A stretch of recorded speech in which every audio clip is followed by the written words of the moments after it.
Salut, coucou. Que la grâce de Dieu, que la miséricorde de Dieu soit avec vous. Ce matin, je tiens à vous saluer chez vous à la maison. Alors là où vous me suivez, je vous invite à prendre un instant et à suivre cette vidéo. Bienvenue à notre émission d'échange et de proximité. Cette émission qui nous fait du bien, cette émission où nous avons assez de témoignages. Alors je tiens à vous saluer très respectueusement dans le nom de notre Seigneur Jésus-Christ et je vous passe le bonjour, je vous passe le bonsoir. Là où vous vous trouvez, là où vous êtes en ce moment, je vous salue et je souhaite que la grâce de Dieu vous accompagne, que la main de Dieu soit avec vous. Alors ce matin, je ne serai pas long, je serai très bref. Alors ceux qui sont là, il faut me saluer, je vois déjà que vous êtes connectés, voilà. Ça commence déjà, voilà, je vois que vous avez déjà commencé à partager. Marie Abounan, que Dieu te bénisse. Jean-Frédéric, que Dieu te bénisse. Angela Bonny, que Dieu te bénisse. Boa Emery, que Dieu te bénisse. Voilà, bonjour, bonjour. Ok. Voilà, il faut vous signaler, est-ce que vous êtes là? Vous me suivez, vous me recevez très bien. Voilà, coucou, Charmel Aka Distinction. Est-ce que vous me recevez chez vous? C'est bon? Ok. Ce que je vais partager ce matin, c'est comment reconnaître les origines de nos souffrances et comment justement en sortir. Voilà, ces deux questions jumelées. Et il est important pour nous de souvent penser à ces choses-là. Comment sortir de nos souffrances? Qu'est-ce qui nous arrive? Quelle est l'origine de ce que nous vivons comme la souffrance? Alors, je tiens à vous saluer très respectueusement et j'ai dit que les souffrances que nous rencontrons toujours peuvent provenir de plusieurs endroits. Autrement dit, les souffrances que nous rencontrons peuvent être dues à plusieurs facteurs qui sont soit la mauvaise gestion, la mauvaise appréciation, la mauvaise prise de décision, la mauvaise gestion de notre quotidien, de notre vie, peut placer une personne sous une souffrance. Les mauvais choix que tu as eu à faire de ta vie, parce qu'on dit le plus souvent que l'eau qui est versée, on ne peut plus ramasser. Mais avec Dieu, la bonne nouvelle, c'est que même quand l'eau est versée, avec Dieu, on peut ramasser. Donc, il est important de nous poser la question de savoir quelle est l'origine de la souffrance que je suis en train de traverser. À longueur de journée, à longueur de semaine, chaque mois, nous rencontrons plusieurs personnes. Elles sont abattues, découragées, parce qu'elles vivent des souffrances. Alors, pour sortir de ce genre de situation, il ne faut pas commencer à prier comme cela. Parce que laissez-moi vous dire que si la prière avait la capacité de changer toute chose, tout allait se faire par la prière. Mais, en plus de la prière, il faut avoir la révélation. Et la révélation, nous pouvons l'avoir à deux niveaux. Premier niveau, la révélation peut être vue, ou bien nous pouvons découvrir la révélation au moyen de la parole de Dieu. La parole de Dieu est là pour nous donner la lumière sur ce que nous vivons. Deuxième origine de la souffrance, mais si vous voulez, deuxième source de la souffrance, non, de la révélation, pardon, peut être, ou bien est, la révélation divine. Alors Dieu utilise tous ces moyens-là pour nous révéler quelle est la source de nos souffrances. Première chose, notre souffrance est due peut-être à nous-mêmes, à notre mauvaise appréciation de la vie. Alors ma question pour toi ce matin est comment est-ce que tu as géré ta vie jusqu'à aujourd'hui? Quelles sont les décisions que tu as prises? Quelles sont les personnes qui t'ont conseillé? Vous savez, si tout le monde savait que ce qui est là, c'était une erreur, personne n'allait faire une erreur. L'erreur survient après une mauvaise appréciation. Après une mauvaise appréciation, on fait une erreur. Parce que si de facto, tout le monde savait que cette chose-là était une erreur, qui allait commettre une erreur? Personne n'allait commettre une erreur. Mais c'est parce qu'on n'apprécie pas bien la chose dès le premier coup d'œil. Dès qu'on regarde, on pense que c'est du bon. On pense que c'est bon, mais dans le fond, ce n'est pas bon. Donc il est important de bien regarder, de bien... C'est pourquoi on parle de discernement. Il faut pouvoir discerner. Tout ce qui brille n'est pas de l'or. J'aime dire aux gens, si le diable a pu piéger Ève, et Ève à son tour a pu piéger son mari, il est important de regarder et de réfléchir, de discerner avant de poser chaque action. Parce que chaque décision que tu prends aujourd'hui, ouvre ton ciel ou soit te condamne. Pourquoi est-ce qu'on dit ça? Tout se fait aujourd'hui et dans la vie au moyen de la décision. Quelle est la décision que tu es en train de prendre? Ou bien ma question, quelle est la décision que tu as eu à prendre dans le passé? Parce que ces décisions ont la capacité et la faculté d'assombrir ton présent. C'est ce pourquoi tu te rends compte aujourd'hui que tu souffres. Oh, moi, je connais une femme qui, en connaissant de cause, sortait avec un homme marié. Elle savait que devant Dieu, ce n'était pas bon. Et qu'est-ce qu'elle faisait? Elle disait à cet homme-là de lui donner tout ce qu'elle recherchait. Et parce que cet homme-là, il aimait la femme, il lui donnait. Il lui donnait tout ce qu'elle voulait. Et voici ce qui va se passer. Cet homme,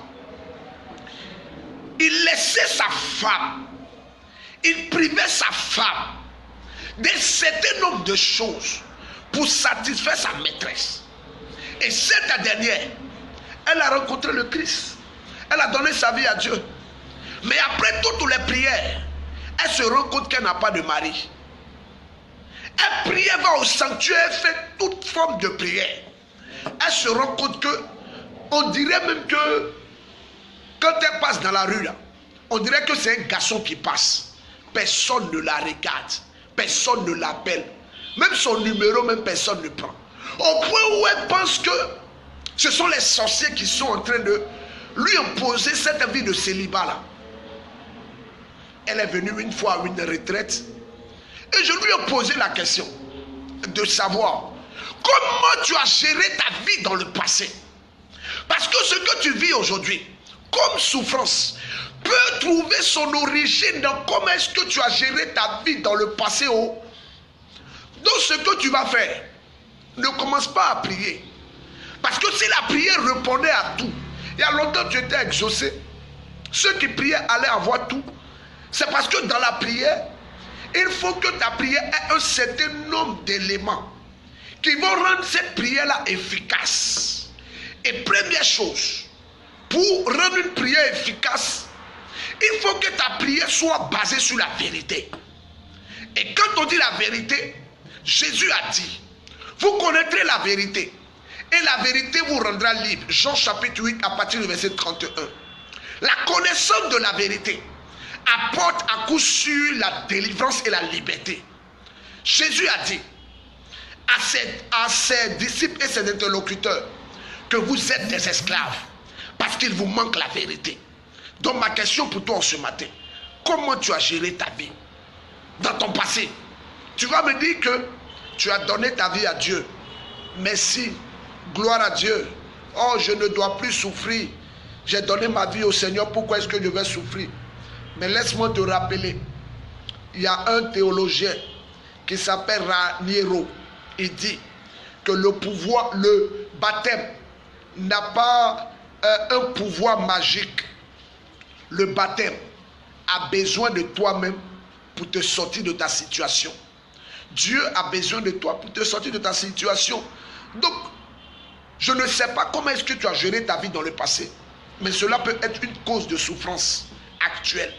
C'est ce sur quoi je veux m'attarder aujourd'hui. Comment tu as géré ta vie? Moi, je me rappelle, quand on était petit, on passait tout notre temps à voler. Et cela m'a suivi dans ma vie. Je me suis rendu compte qu'il y a un certain nombre de choses que je ne pouvais pas avoir. Parce que dans ma vie, il y a eu le vol. Donc il fallait que je répare cela. Comment?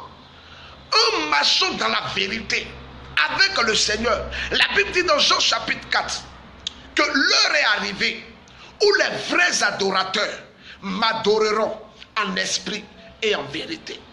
Pourquoi est-ce que Dieu dit que ceux qui vont l'adorer dans la vérité, que les vrais adorateurs vont l'adorer dans la vérité? Parce que Dieu aime la vérité. Et comment est-ce qu'on peut réparer ça? Tu peux réparer ça par la repentance. Écoute-moi bien. Si tu allais te confesser, Dieu t'a pardonné tes péchés. Dieu t'a pardonné tes fautes. Mais si tu es intelligent, toi-même, il faut entrer dans la repentance. La repentance, en somme, c'est la réparation. La repentance donne accès à Dieu de venir maintenant dans ta vie pour venir t'épouser après t'avoir accordé le pardon. Parce que, écoute-moi bien, Dieu est un Dieu d'amour, mais également un Dieu de principe. Tu ne peux pas avoir fait le mal dans ton passé et aujourd'hui prier, alléluia, gloire à Dieu, comme si de rien n'était. Non, ce n'est pas comme ça que ça fonctionne. Donc ce matin, je vais te poser une question. Comment tu as géré ta vie? Quelles sont les décisions que tu as faites? Qu'est-ce que tu as fait dans ton passé? Retourne dans ton passé. Ta souffrance aujourd'hui peut être due à ce que tu as fait dans ton passé. Oh, Jean chapitre 9, à partir du verset 1.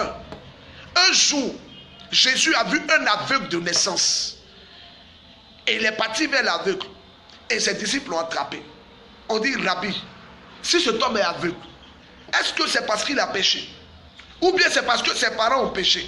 Oh, les gens savaient qu'une forme de souffrance peut être due à tes actions passées. Peut être due à tes actions passées. Ma question, comment tu as géré ta vie? Comment?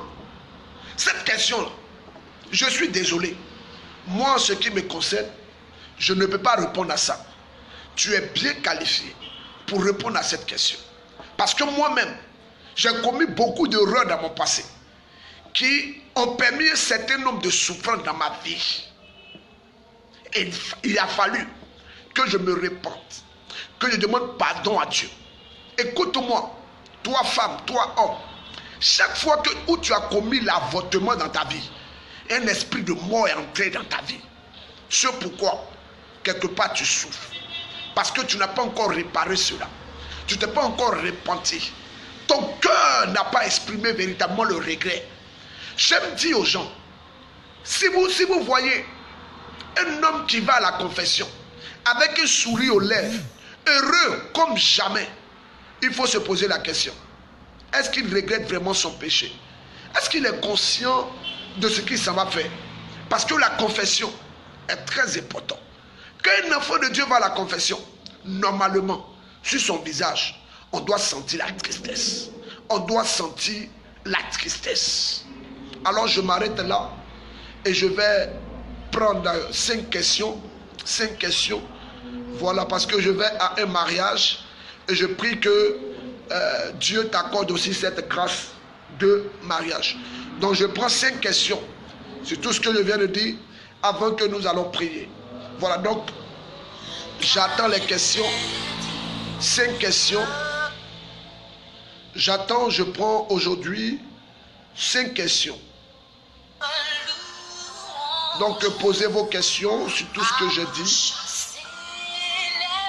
S'il n'y a pas de questions, nous allons prier.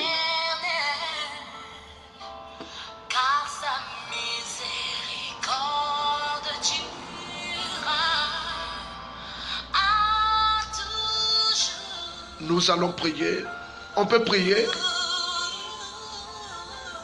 Ok, nous allons prier. Il faut te disposer. Est-ce qu'on peut prier? Est-ce que vous êtes là? Si vous êtes là, mettez-moi des cœurs. Mettez-moi des cœurs pour me dire que vous être là.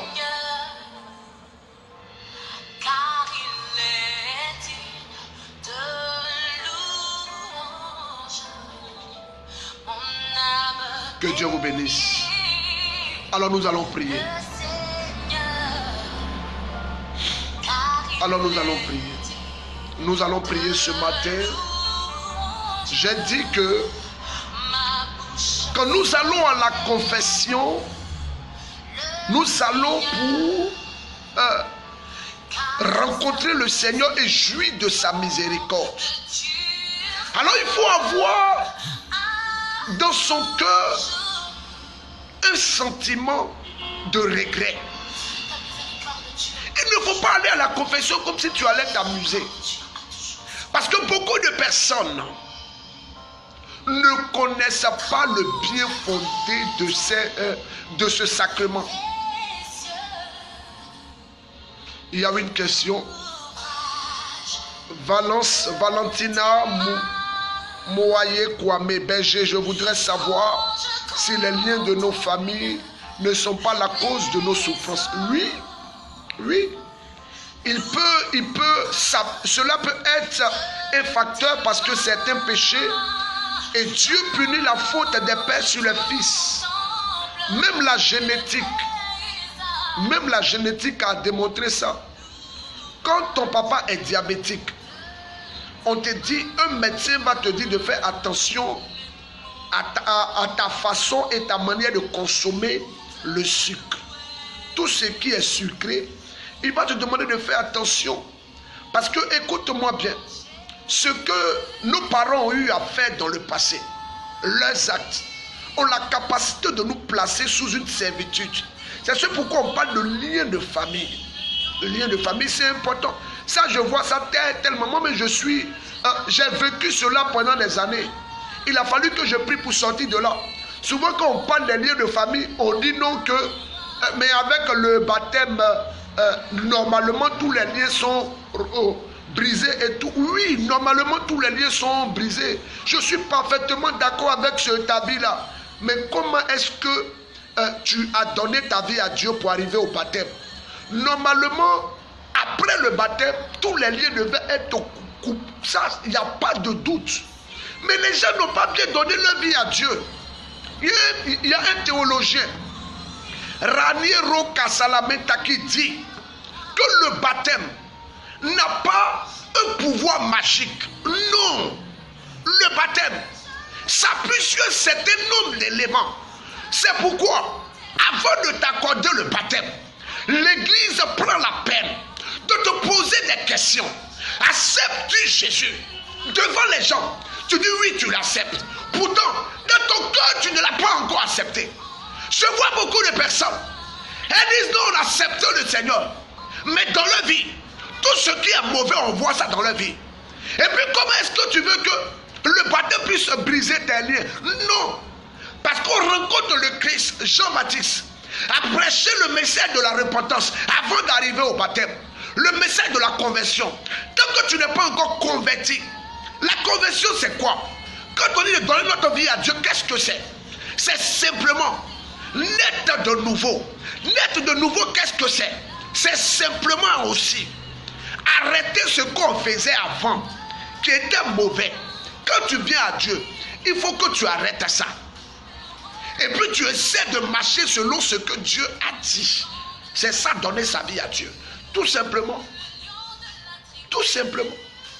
Et dans notre église, notre église est tellement, vraiment, je ne sais pas comment dire, mais dans notre église, il y a tout. Il y a tout. Pour nous accompagner à vivre notre foi. Mais comme les chrétiens catholiques, on n'aime pas se former. On aime où on dit un miracle, c'est là-bas, on aime partir. Donc c'est ça. Et ça qui fait que les liens là perdurent. Voilà. S'il y a une question avant qu'on ne prie, je vais prendre une autre question. Et puis nous allons prier. On peut prier. Est-ce qu'on peut prier ce matin? après la confession, tous les péchés avoués nous sont pardonnés. Alors, est-ce que ces péchés peuvent encore nous suivre? Oui.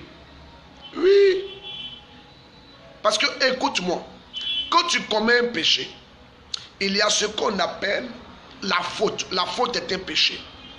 Et en plus de la faute, il y a la peine. C'est pourquoi. Pourquoi est-ce que tu te poses pourquoi est-ce que tu t'es pas posé la question de savoir que pourquoi les prêtres, nos pères, nous donnent comme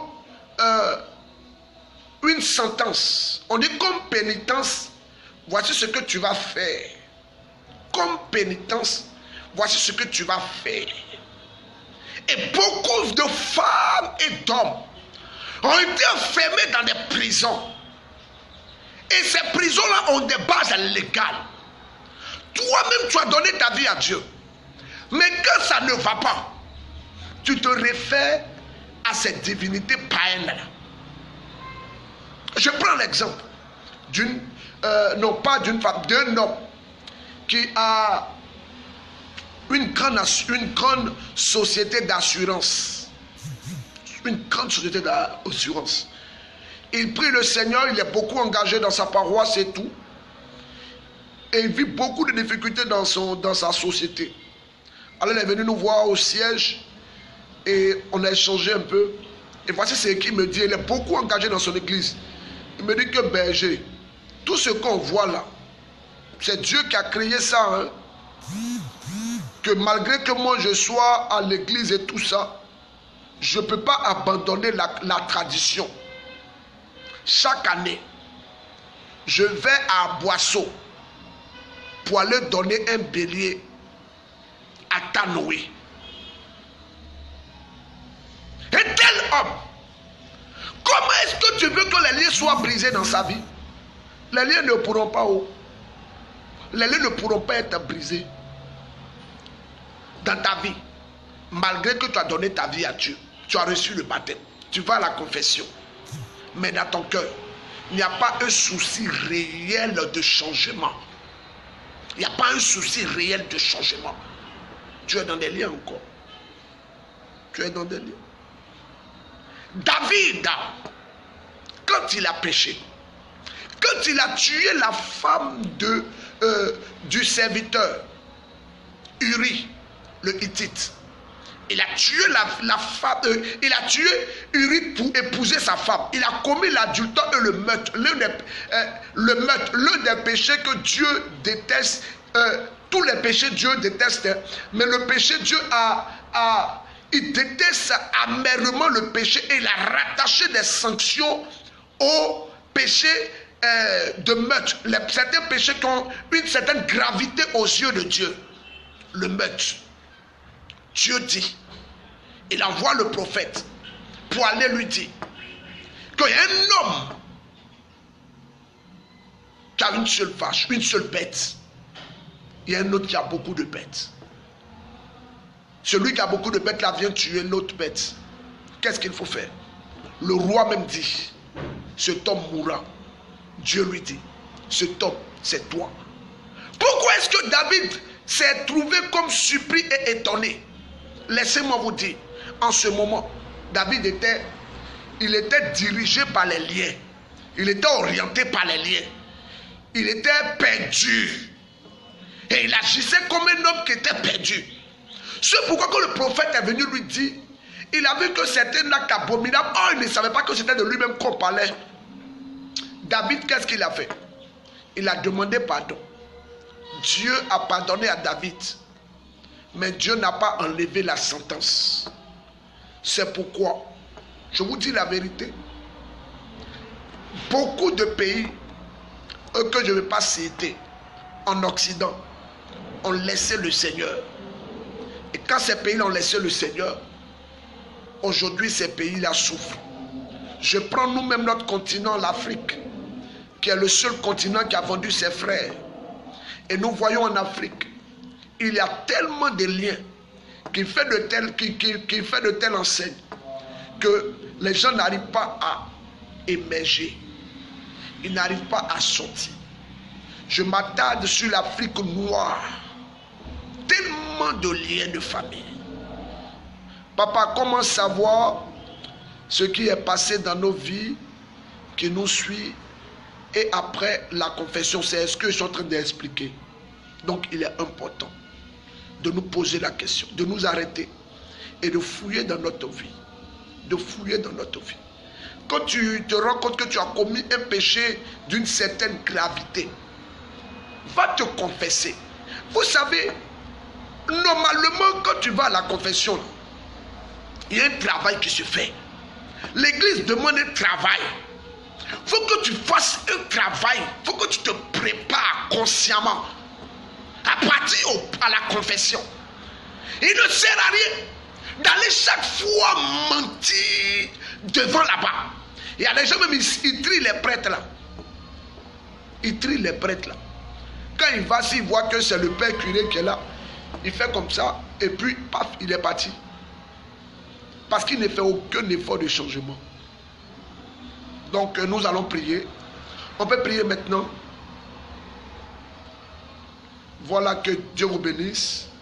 Que la grâce de Dieu soit avec vous. Nous allons prier parce que je vais à un mariage. Nous allons prier. Voilà. Est-ce qu'on peut prier là?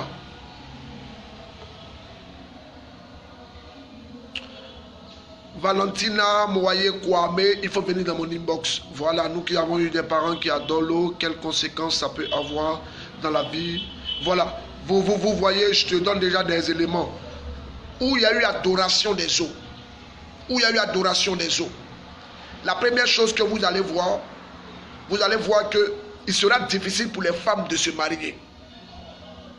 Et le plus souvent, même quand elles se marient, elles redeviennent célibataires. Et vous allez voir aussi qu'il sera difficile pour ce genre de femmes-là d'avoir des enfants.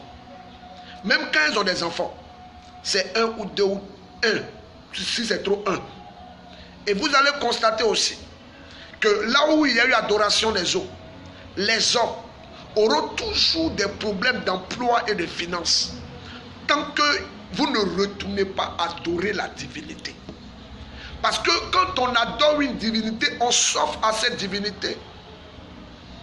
Je vais parler de ça, ce n'est pas le but du message. Alors nous allons prier. Au nom du Père et du Fils et du Saint-Esprit. Ma bouche célèbre ton nom éternel. Car ta miséricorde durera toujours. Père, je te prie pour tes enfants qui nous suivent en ce moment. Je veux spécialement te prier pour le Père qui nous suit depuis l'Italie, ton prêtre, ton serviteur. Je ne suis rien devant ta personne, ô Papa Yahvé, mais je veux élever ma pauvre voix, cette voix si insignifiante, pour te confier toutes ces personnes qui nous suivent en ce moment. En Côte d'Ivoire comme en Europe, comme ailleurs. Papa, tu connais leur situation. Tu connais ce qu'ils endurent. Et tu connais leur souffrance. Je sais que tu n'abandonnes pas tes enfants qui crient à toi.